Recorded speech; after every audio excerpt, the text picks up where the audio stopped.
Ladies and gentlemen, welcome back to Avry's World on what may be the most ghetto bootleg episode yet. We are recording it on my BlackBerry and a recorder I'm holding in my hand. This week I want to welcome to the show one of the co-hosts of Avry Sports Show Morning Edition, Mr. Adam Brilz. Adam, how you doing tonight, sir? I'm doing quite well. How about you, Avry? Well, you know what, aside from the fact that I am one crash short away from doing this show on a can and some string, not too bad. I don't know if that string can stretch from Edmonton to Saskatoon. If it could, that'd be one hell of a string, wouldn't it, Adam? I think it'd break a world record and probably cause a few car collisions. It probably would, but then again, hey, I mean, well, actually, yeah, because doing one traffic light in the entire province of Saskatchewan? You're wrong. There are about 6. 6? Really? You got 5 more? Yeah, we did some huge installing here. I mean, we're getting pretty big here now. And that's right. For those of you who may know Adam from our days doing a morning show and on Nate News Watch, you're now a radio guy in Saskatoon, sir. Yep. A couple months ago, I got a call from the news director here at CJWW. And she said, hey, are you looking for a job? And I'm like, yeah, want to start in Saskatoon? I'm like, okay. So a little interview, next thing you know, she's like, you've been hired. I'm like, okay, sure, I'll take this. That's fantastic stuff. Now, Adam, what is the strangest thing you've had to report on in Saskatoon? So the most bizarre one I've had so far is probably the Got Ginch campaign. Wow. Got Ginch. Basically, there's this group that's going across Canada trying to get men's and women's underwear to donate, that are clean, obviously. Of course. To donate to, homeless people. And it's cool, but you're like, Got Ginch, that sounds really awesome. Yeah. I'm glad it's donating clean underwear. I'm very glad you put that part in. Yeah, well, I don't think it would sound good if you're a homeless person, you're thinking, I'm going to get some nice, oh, wait, these have been worn by 6 other people. Exactly, or even worse, you get underpants, the package claims they're white and they come brown. Oh my god. Sir, are you sure these are nice and clean? Yeah, they're clean. Okay. Why are there streak marks on there? That doesn't seem right. And it's got this weird smell to it.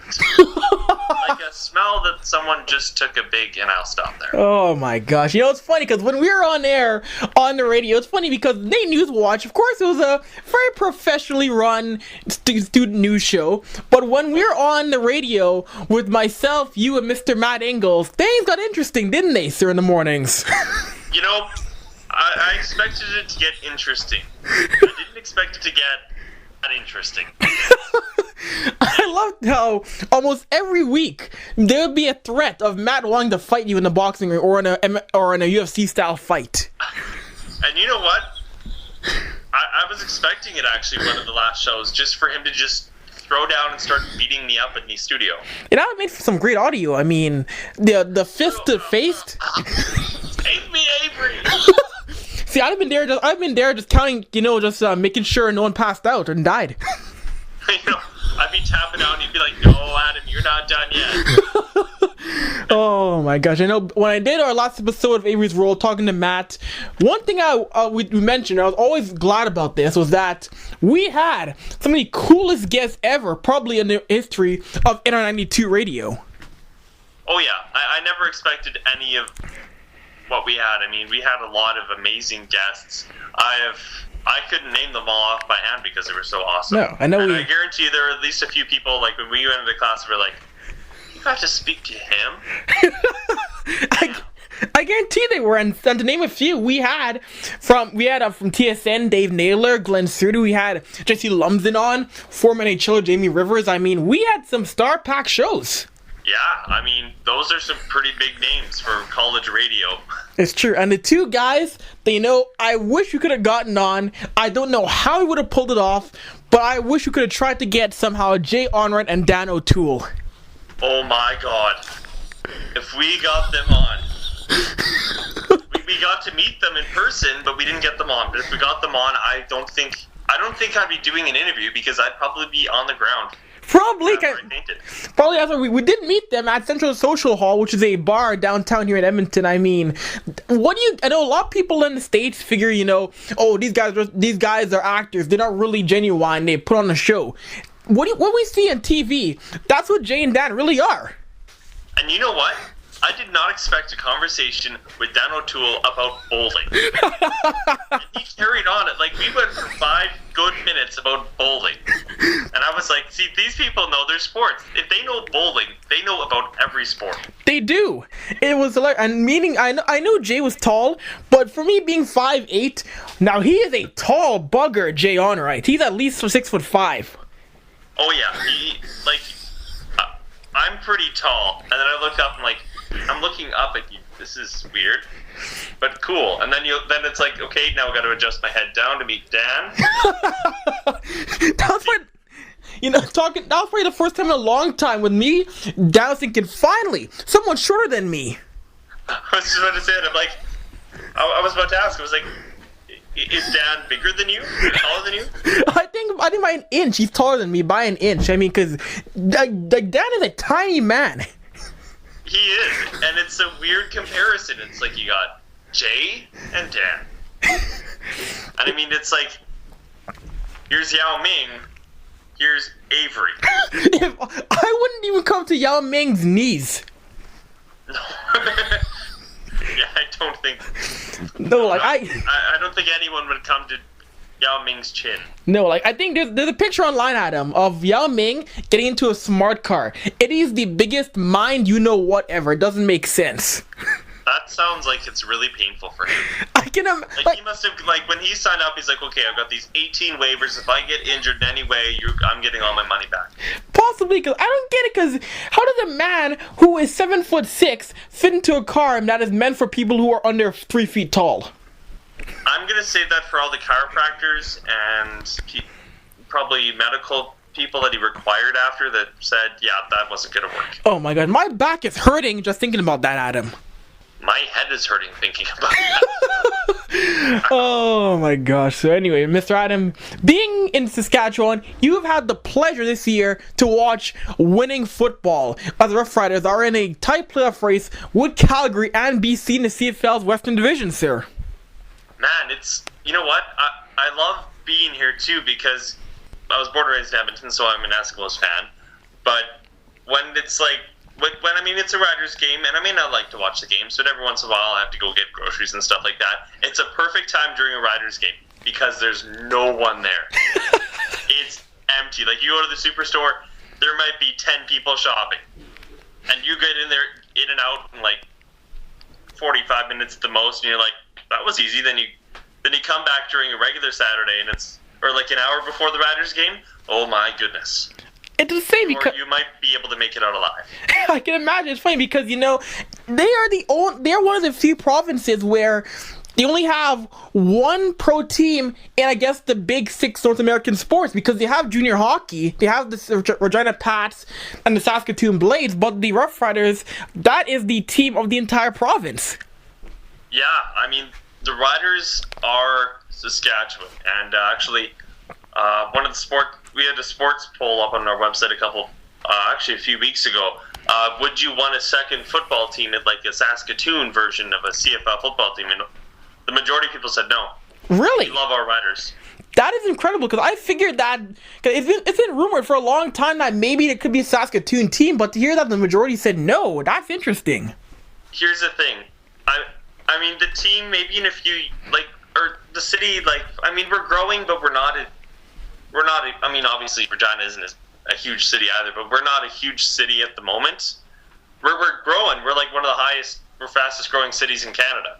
But the other big thing is we need a stadium to support them, and the only stadium we really got right now is Gordie Howe Bowl, and that's in need of some serious repairing. So, yeah, the turf. I actually haven't gone down to a game yet. I'm gonna be going down probably this Sunday for the Hilltops game.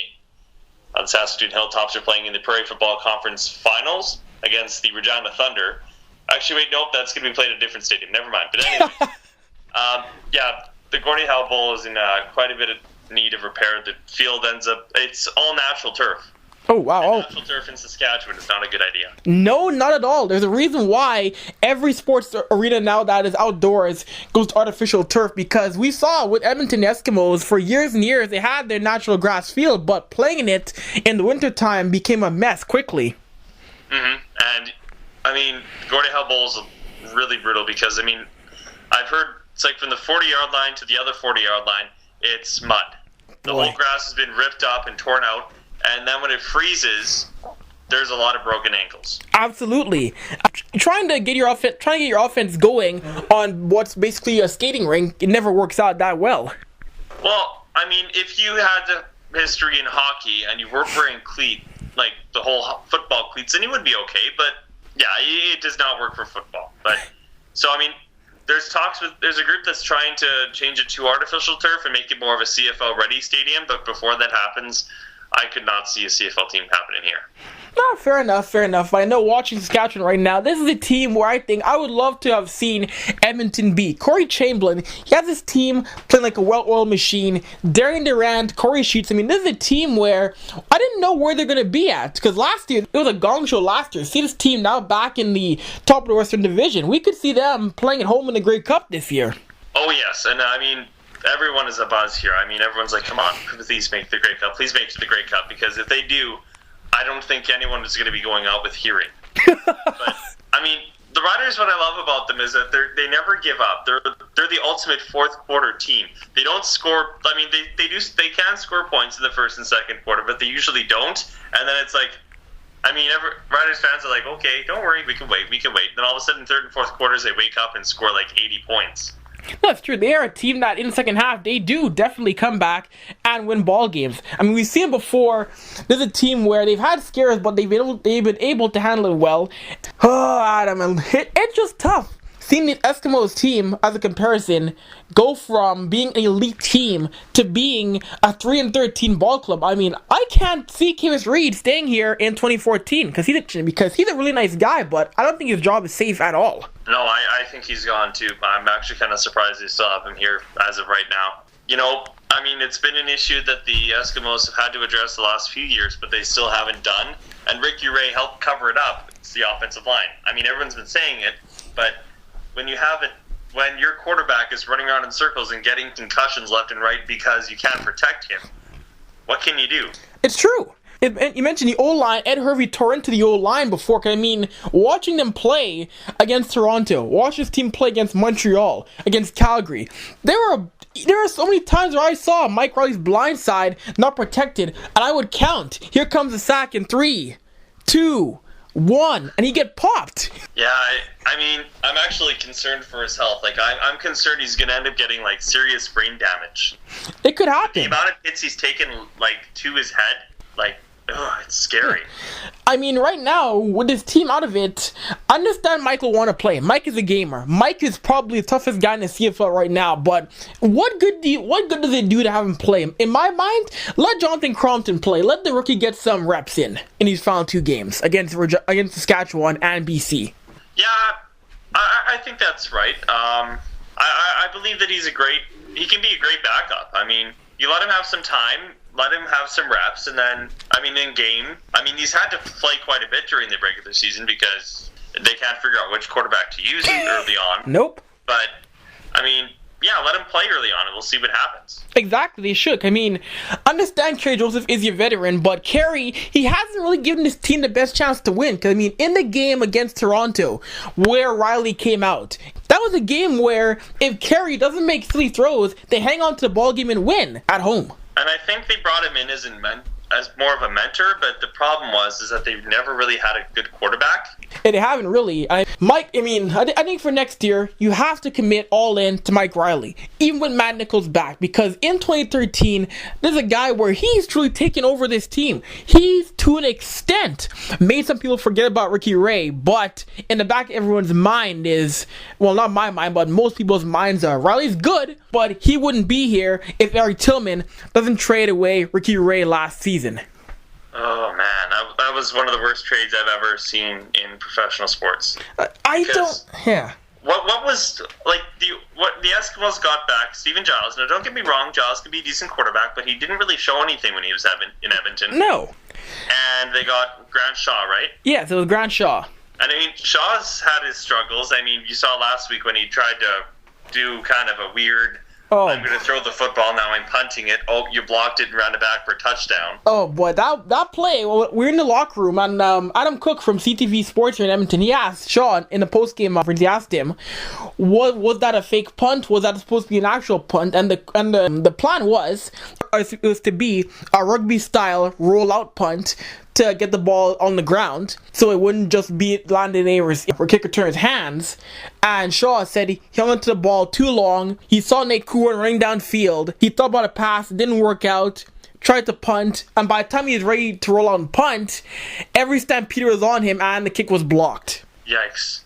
Yeah, I hope they did a lot of practice on that, because it didn't look like it was practice at all. Not at all. I mean, the rugby-style punt, which is one of the quirks of the CFL, that you can roll out and punt the ball, it's great, but if you don't execute properly, it blows up in your face. Yeah, and we saw exactly what happened. I mean, the Eskimos right now are a team in dismay, and they need the season to finish as soon as it can. Oh, of course. You know, it's funny, because when this season is done, everyone is saying garbage day. There'll be changes, which is clean up their lockers. The day after garbage day, that'll be the first day, that'll be the first true day of the off season, and that will be when we see in Edmonton who stays and who goes. I think at Hervey, he'll be replacing quite a bit of this coaching staff and the roster for 2014. And you know what? No disrespect to Ed Hervey, but I think he might be a bit on the block if he makes some bad moves for 2014 and it ends up biting him in the butt again. I mean, he has brought in some good players, but he didn't address the major issue they've had, which is an offensive line. Instead, he called out his own team. Right. That just doesn't bring a team camaraderie. It's like, am I going to get called out this week? Oh my God, I'm nervous now. But, you know, I get what he's trying to do, because Simeon Rotier was terrible. He was awful. I understand what he did with that, but Rotier didn't really improve that much, which sucks even more. Yeah, and I mean, the calling out thing only works when you really got players that don't, have, that kind of, oh, I'm better than everyone else, I'm better than everyone else. I don't know if Rotier had that. I don't think so, no. I would say instead of just one guy, the entire O-line should have been called out in my mind, because everyone was terrible. Yeah, but you know, as soon as they did that, the CFLPA would have said, hey, hold on a second, you can't call it the whole offensive line. Right. And then Hervey would have been fined a bunch. No, that's true. That's very true. He did get in trouble with the CFLPA for basically saying that he wouldn't play again the rest of the year. But, I mean, not much. Not much really went right for this team at all. But I will say the bright spots this year for Edmonton, Fred Stamps and Adarius Bowman, these are two guys that they need to bring back for 2014 in their receiving core. Yeah, Fred Stamps. Honestly, I think he's the best receiver in the CFL. That's a bit of a statement, but you know what? If he can hold on to the ball, he drops a few, but he makes up for it when you need him to. And Adarius Bowman, he's 7 feet tall when he catches the football. No, the man is hand. He grows 3 feet when he catches the football, and you're like, whoa, this guy's really tall. He does, absolutely. He came back from injury spectacularly. I know on defensively, people were wondering about J.C. Sherritt. Is he banged up? Can he stay with his team? People saying how maybe Sherritt they shouldn't bring him back. I don't think you should get rid of J.C. Sherritt. Yes, he was hurt with his thumb injury, and yes, he's undersized, but why would you get rid of the guy who last year set the CFL record for the most tackles ever in 1 year? Agreed. I mean, J.C. Sherritt can be a solid guy as a linebacker. I mean, and they need to have a solid defensive core, because I mean, the defense did stand on their heads this season. I mean, they did the best they could when you keep getting the ball thrown at you, and I believe that Edmonton's defense is a lot better than what they showed this year. It is. But I mean, I think you got to keep Sherritt, because I feel like he's kind of the core of the team right now. Yeah, absolutely. He was one of the two guys that battled hard every single down when he was healthy and when he could play. I mean, he was out there for some of these games basically playing with one hand with his thumb in a cast. I mean, that shows how much hurt the man has. And it kind of showed you, the two leaders on the team was Mike Riley and J.C. Sherritt, and they kept fighting every single play. Oh, they did. I mean, it inspired the team kind of for a few games where and I mean, with the Eskimos, their season could easily have included a few more wins. They were so close to a few games. Like, they almost beat Calgary in that crazy Labor Day game. They did. Almost beat Montreal in that debacle with that that last play on the 1-yard line. They almost beat Saskatchewan on the last play on 3rd and goal, where we thought Riley was in, but they couldn't tell if he was in or not. But I think he was in. I mean, there's 3 wins right there that could have changed their season and how everyone perceived them. Exactly. And you mentioned the game against Toronto where they were up 22-1 and they blew the lead. That could have been a 4th win right there. Mm-hmm. I mean, they could have, like, their record right now is what, 3-13. Okay, I was gonna say they could have gotten close to 500, but still, with the way with the way the crossover was worked, and with the way a Montreal and a Winnipeg have been playing, they could have still been in the shot to be a crossover team. They had their chances. Actually, let's see, with 4 more wins, they probably would be a crossover team. They probably would be, because this is the first year this was such a strange year because you never ever see Montreal struggle, and they've done it all year long. Well, that shows you what happens when Calvillo goes down with an injury. It's like, and I mean, even before that, I mean, the team seemed to be struggling. They didn't have. It just shows you how important the head coach is. It's true. And it's funny because you bring in Dan Hawkins, the former coach in Colorado, of University of Colorado, and he was one of the American coaches with the mentality of football is football. I can coach anywhere. And it's great that you have the mentality you can coach anywhere, but a lot of American coaches struggle and get fired early because they cannot adapt to the Canadian game. And yes, you're only 2-3, but 2-3 to Montreal, there's a different standard because to the rest of the CFL teams, okay, we're still in the thick of things. But to Montreal, a team that's used to being 5-0 or 4-1, that's not good enough to start a year.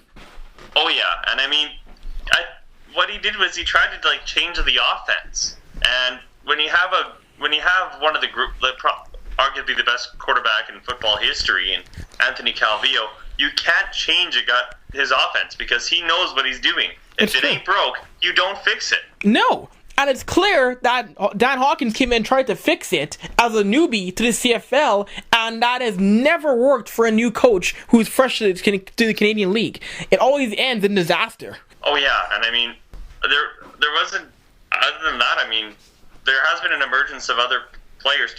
Now, personally, do you think that Calvillo is going to return for another year? I think he will. Some people say he shouldn't. I'm really mixed on this. If he comes back, I don't think he'll start every single game. Or, call me nuts, but I think there could be a chance with the expansion draft with the Ottawa Rouge et Noir, because yelling Red Blacks is stupid, I think. I think that we may see a shocker where you get to protect a certain amount of players. I think they may leave Calvillo unprotected in the expansion draft. Huh. That would be interesting.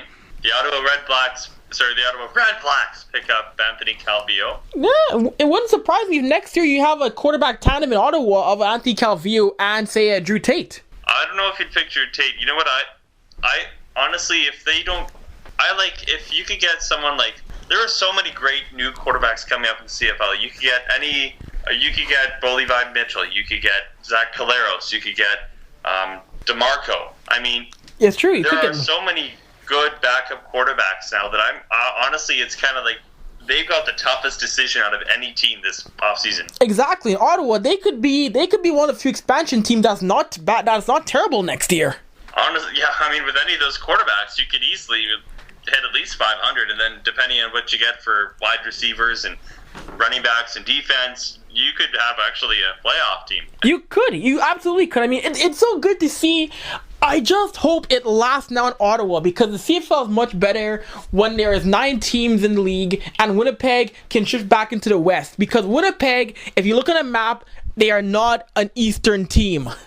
No. they're much more Western than you can think. It's absolutely true. I mean, hey, and I'll ease up the crossover a little bit, but wait, hopefully one day, I want to see an 11 or 12 team CFL.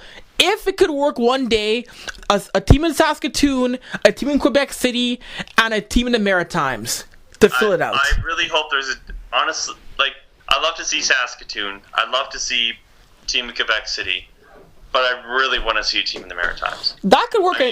It could work. They've shown that they love CFL. There have been sellouts at every single touchdown Atlantic game. Yeah. They love their football. Yeah. Mark Cohen, he said how he said if they grant a franchise, depending on the stadium side, they have to get big enough stadiums, and it may have to be a collective Atlantic franchise where it's split between, say, Halifax and Moncton. But even if it's split between the Maritime provinces, it could still work. Yeah, I mean, honestly, I think it might be one of the best moves that they could make, because there's no professional sports teams in the Maritimes. No. I mean, the biggest thing they've got is the Halifax Mooseheads. Yep. The St. John's Ice Caps in the AHL. They have that, St. John's. It's a good... Sorry, I forgot about the Ice Caps. But, I mean, other than that, do they have any big professional top sports franchises? No, beyond the AHL for pro teams in the CHL, no, that's about it for elite level sports in the Maritimes, besides college teams. Yeah, and anyways. So that'd be great to see a team there. Oh, of course. I mean, and one thing, I've been to the Maritimes, I've been to Halifax, and I have a lot of friends who are from the Maritimes. I mean, everyone will be drunk at these games. Every single game.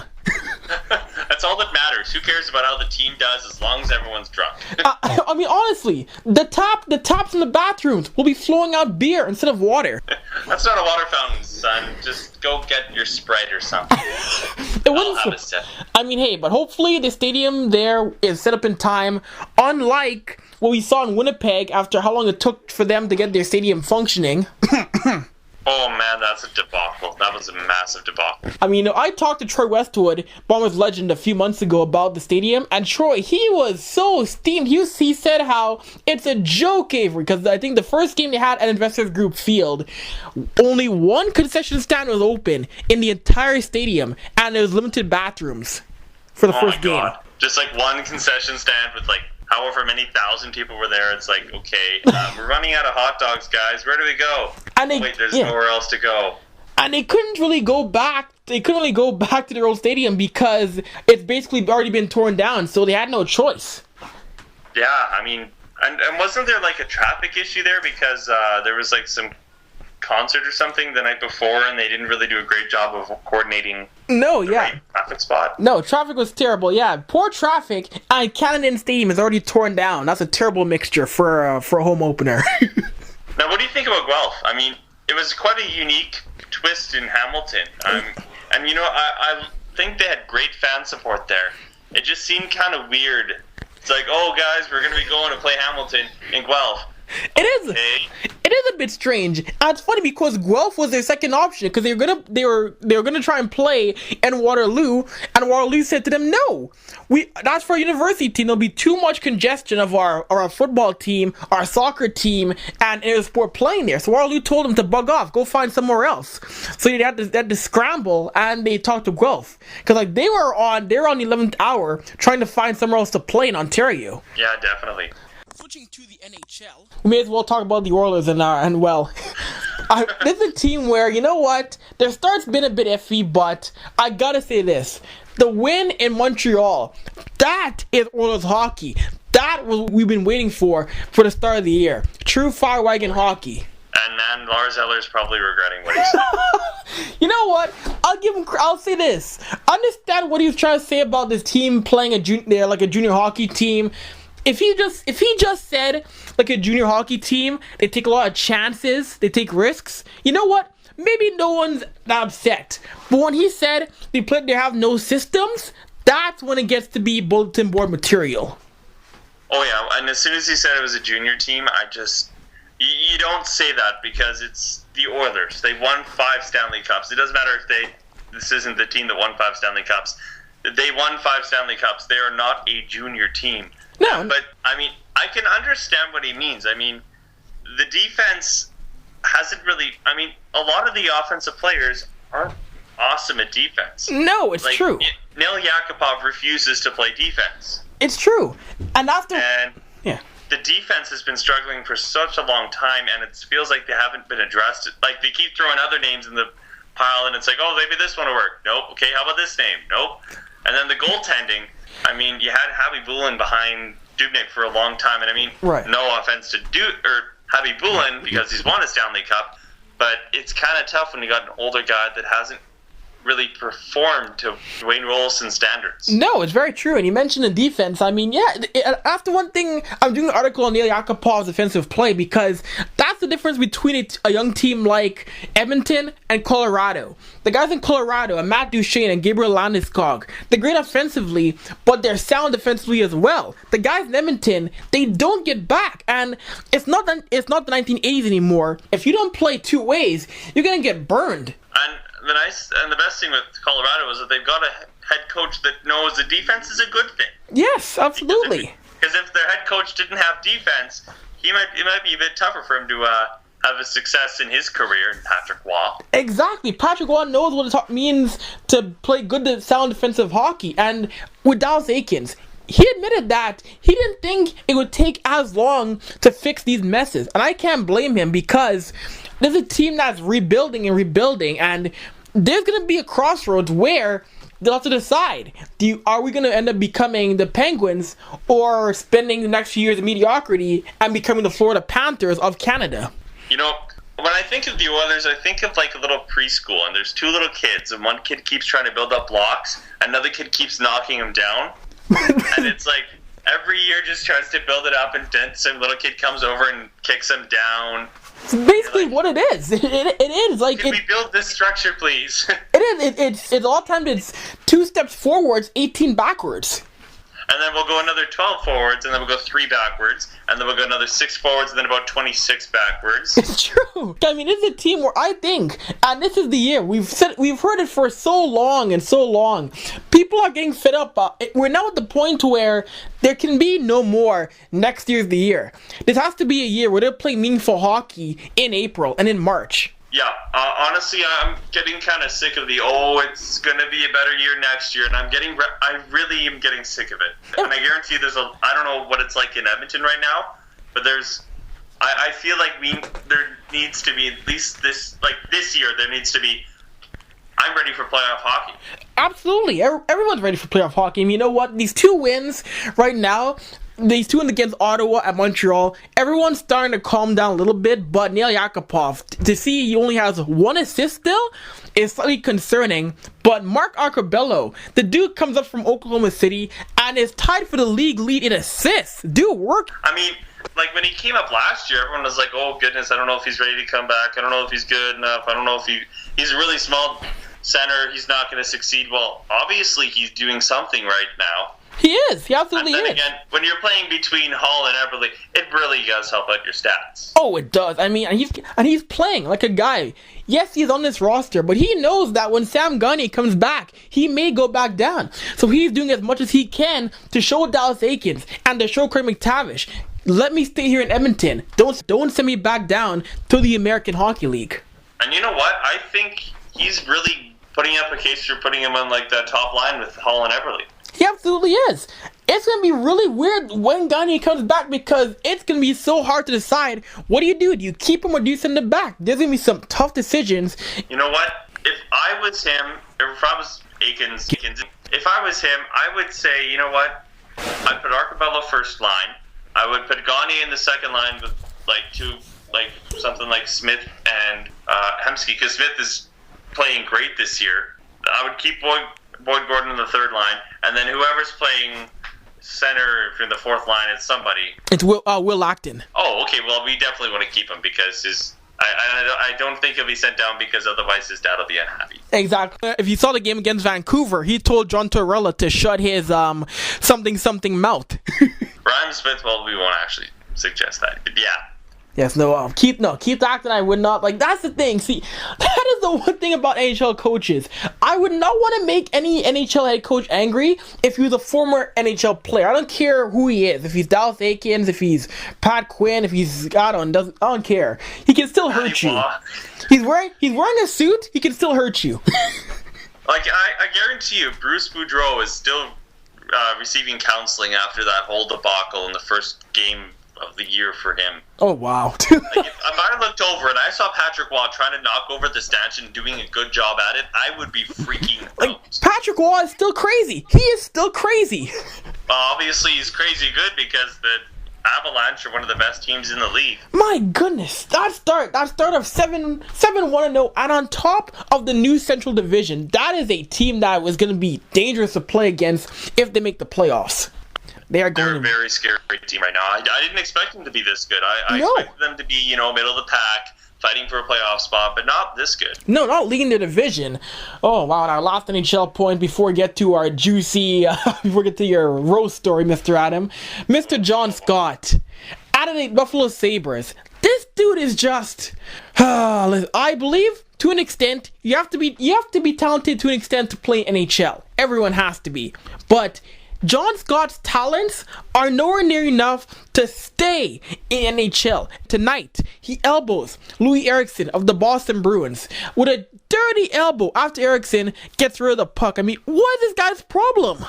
You know what? I don't know. I feel like I'm watching Goon. Like real life again. And it's kind of sad. I feel bad for Buffalo fans, because that's a 5-minute penalty on you guys. Yep. And it's going to look bad on the team, and everyone's going to be like, oh yeah, you're fans of that John Scott guy. Well, you guys suck. Well, they won't say it exactly that way and with that voice, because that was a really weird voice. But, I mean, I feel bad for fans of the organization, and I hope they give him a very heavy suspension. Oh, I think they will, because you have to right now say enough's enough of these headshots. Scott came in like a freight train, charging, no intent to stop, blatantly to Eriksson's head. I mean, that he has to get at least 20 games in my mind for that nonsense. There's got to be something like that. I mean, it should be interesting to see what Shanahan does, because this could change the way hockey's played. I mean, if he gives him a heavy suspension, maybe people will be like, okay, I can't charge the guy and throw my elbow up without getting in deep trouble. But, yeah. I mean, if he gets suspended for 6 games, they're going to be like, whatever. It's true, because 6 games would be, I mean, he probably it's okay, but he probably deserves more. If Brent Shanahan came out and said John Scott is suspended for the rest of the season, that would be impactful. Rest of the year? Oh, wow. He's serious now. And they give both the coach and the team a fine for sending out a guy like that after he's already had a bunch of bad offenses. And no offense to Scott, but he isn't the greatest hockey player. No, he's played 186 games in his career and only has 5 points. And this year, he only has 1 shot on goal. Sickening. You know what? The difference between I'll say this. I run Patrick Kaleta too, because Kaleta is just as dirty. But at least Patrick Kaleta has some ability to play the game, at least when he's not causing trouble. Mm-hmm. I agree. Kaleta can play. He can. He's not the greatest goal scorer, but he can shoot the puck. He can score a couple goals. But I mean, he is a bit dirty. But you know what? He can do something. It's true. Yeah, when he's not causing trouble, he at least. I mean, he's had a year before he scored 10 goals. Like, he can play to an extent. John Scott averages about 2 minutes a game. What can he do? What can he do on defense and right wing? Nothing.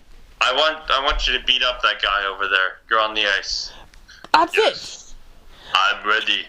It's true, because he's been in the news for what? For trying to fight Phil Kessel. Like Phil Kessel's going to fight John Scott. Well, and then the thing about the game tonight, which was even worse, or more horrible for me, was, I mean, obviously your guy gets leveled, but then you absolutely ruin this guy. But then Scott goes and starts beating up Adam McQuaid, and you're like, is this guy just like a bulldozer here? He is. You know what would be scary? To actually be on the ice with John Scott when he was coming after you.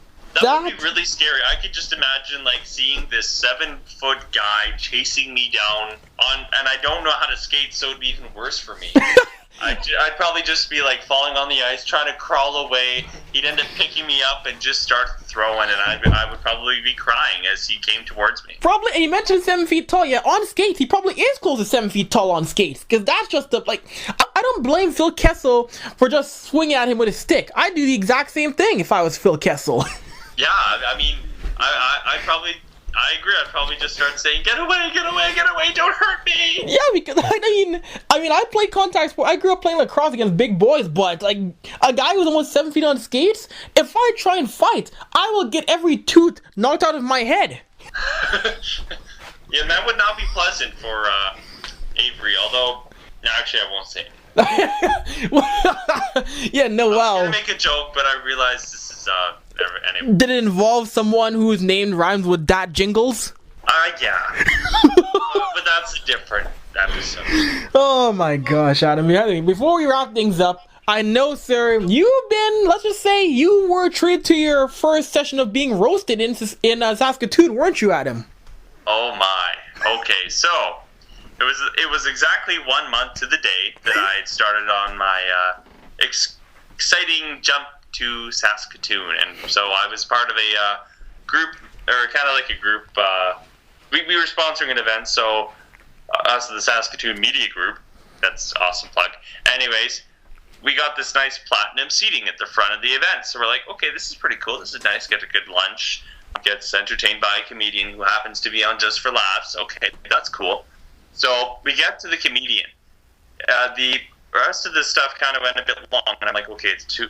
Oh crap! I got to go back and do my. I got to go back and record the 2:00 news. For Matt, or do the 2:00 news for Magic, which is one of the stations we also have here. And then John, the sports guy, had an interview coming up with Brad Jacobs, who just won the Brier. And so we ended up having to sneak out. So we got up, and since we were at the front, his eyes immediately went to us. And we're like, oh no. So he starts off with the sports guy, and he's like, so where are you going? Where are you guys going? I was just getting to the good part. And we're like, oh, this is really bad. So anyways, the sports guy goes on. He's like, yeah. It's like, yeah, I'm going to interview Brad Jacobs. And it's like, oh, yeah, okay, it was Brad Jacobs. And, yeah, of course, he had this whole comedian thing. And then he looked at me. It's like, so what do you do? And before I had a chance to speak, John jumped in. And he's like, oh, that's our new news guy. He's my female dog. And everybody just started howling. And I was like, I guess I'm rolling with that. I'm going to be known as your female dog. Was that a pun? Your female dog, and everyone started howling? That wasn't. See, I'm so good at these puns, I don't even realize I'm making them. Oh my gosh. So anyways, we ended up finding a way to get out at the end, and this guy's like, yeah, you know, if anybody else tries to sneak out, I'm going to make sure that you get roasted too. And as we're walking out of the building, this one running out because he had to get to his interview. As we were running out, this one woman's like, oh, thank you so much. I needed to go to the bathroom. She knew as soon as if she went out after we went out, she would have been roasted. So we're like, yeah, no problem. Gosh, that's funny. See, that's why you gotta go drop to the ground and stealthily crawl your way out. Yeah. Well, we would, but then that'd be really weird because they'd probably end up like knocking over 6 people. At least I would. I'd probably end up like hitting someone's foot, throwing them over, and be like, are these people just falling backwards in pain or something? Or is it just me? Gosh, that's too funny. And the comedian, he's a very prominent comedian. It was Darren Rose. Am I correct in that? Yes, that is the name. Yes. Yeah, he's actually quite. I mean, for the 10-15 minutes we got to stick around before he absolutely roasted me, he was actually quite funny. See, you got off lucky because I've seen him on Much Music's video on trial, and he can dig deep. So you got lucky at him. I think he realized that we're like media people, so if he really dug deep, it'd be like, well, now everyone's gonna know you as, and then insert really digging deep, painful term here. Oh, see, I've never been roasted. I've done the roasting. I once roasted Oilers color commentator Bob Stauffer when he didn't know he was going to be roasted. Wow, I've never seen someone that angry as I'm cracking jokes and NHL players are laughing their backsides off as I'm cracking jokes about Bob's girth. Okay, so I'm guessing then this isn't friendly for people under the age of 14, so then I won't ask. Oh, you know what? It's friendly. It's just I was making jokes, about Bob having a bowling ball belly, and he probably ate a few fourth line guys in the Oilers that we never heard from again. And I've never seen, I think Shane O'Brien who's now in the Flames, he was on the floor howling at these, and Scotty Upshaw on the Panthers, he was crying. Oh my god, he ate a couple fourth. This was wow, I've never heard of that one. If Bob was able to, he would have picked me up and just powerbombed me right through a table in that banquet hall. I mean, And knowing your body stature, I think there's a lot of people that could do that. I mean, you've been threatened and Nate a few times to be thrown through the window. That's very true. I mean, there's been a lot of threats. We were a very violent community in the Nate radio and TV program, you know. Body slamming through tables, being thrown through windows. We were a violent group. But we made sure to stay in shape. I took a lot of laps. You know what? It's too bad one day we didn't just do end of the year. Battle Royale, let's just get it all out with each other. Bare knuckle brawl. That would be actually kind of fun, although I'd probably die. And we'd be holding like a unfortunate ending to the career of Adam Brilz. He died after a huge brawl to settle his score with a few people regarding lap running. You know who you are. That's very true. You know, like I said, I was very shocked he didn't just take a chair and just start swinging. And I like the way you said it. Just start swinging. Thank you, man. Just start throwing some absolute chairs all over the place. Just go all I'll be night on everybody. Exactly. Just go down in a blaze of glory. Oh. I could be the next Ron Burgundy. Right, okay. Actually, I don't know if that's a great idea. I don't think there'd be a lot of people that'd be really honored about that, but... Proofread your work. Yes, make sure the script is free of 4-letter words starting with F. Oh, did I... Actually, I don't know if I told you about that story at CTV where they tried to catch me. Oh, I think you might have. You might have told me that. But for those who don't know, what's the story at what happened there at CTV? Yes, okay, so I had my practicum over at the sports department at CTV Edmonton. Wonderful group of people. Adam Cook is an awesome guy, and then Darcy and Grayson are an awesome couple of other guys. That was a great advertisement. Anyway, so this is the last couple days, or last day. It's a Saturday, so after the news and sports and everything's finished, I was able to do my on-air kind of anchor practice. So I got to do kind of one of the last days I had, actually. So anyways, I was doing my first run-through. Darcy was there. He's like, okay, make sure you just nice and smooth, get everything finished, and you can do the best you can. The first time, it actually went pretty decent. I did stumble a couple times. The golf highlights were going pretty quickly. Yes, I just said golf highlights quickly. I never thought I'd say that in my life, but It actually did happen. Anyway, so the first take went well, and Darcy's like, awesome. So second run through, I'm like, okay, perfect. So at the end of the script, he edited it. And as I'm reading, coming off the final story, and that's your sports. Oh, I see what you guys are doing there. Nice try, everybody.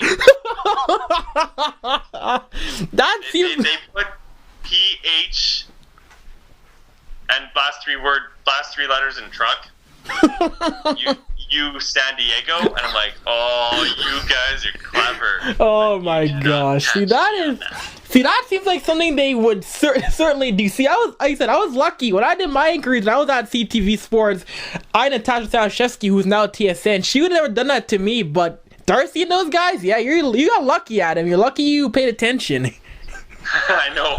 That would have been that'd be great for my dad, who happens to work there too, just to kind of see it like, oh, well, son, I've got some explaining to do. Oh, that would have been, see, that happened, you should videotape that for me. You know, we'll send to HBO, Adam 24/7. Just, you San Diego. Oh no, my career's over. Hey, it would have been even worse if, that happened and he said, we pranked our intern Adam, let's roll the tape. And let's make sure we get the right one this time, guys. Take number 2. Finish this off. That was the wrong take, guys. Nice job, everybody. Oh, my word. That's CTV News. Please don't watch on the weekend. That would have been too funny. And well, Adam, it's been absolute blast talking to you. Maybe the most bootleg episode of Avry's World yet. So we gotta do it again sometime. Hopefully, not on a recorder held up to a phone. Yeah, I agree. I like to see your face next. You never know. Because right now all I see is this kind of really light blue background with the white person's head. Yeah, that clearly is not me. So it feels even worse. That clearly is not me. That looks nothing like you. If my head became white, then that must be my Halloween costume. I don't think anyone could imagine you looking white. I'm only white on the inside.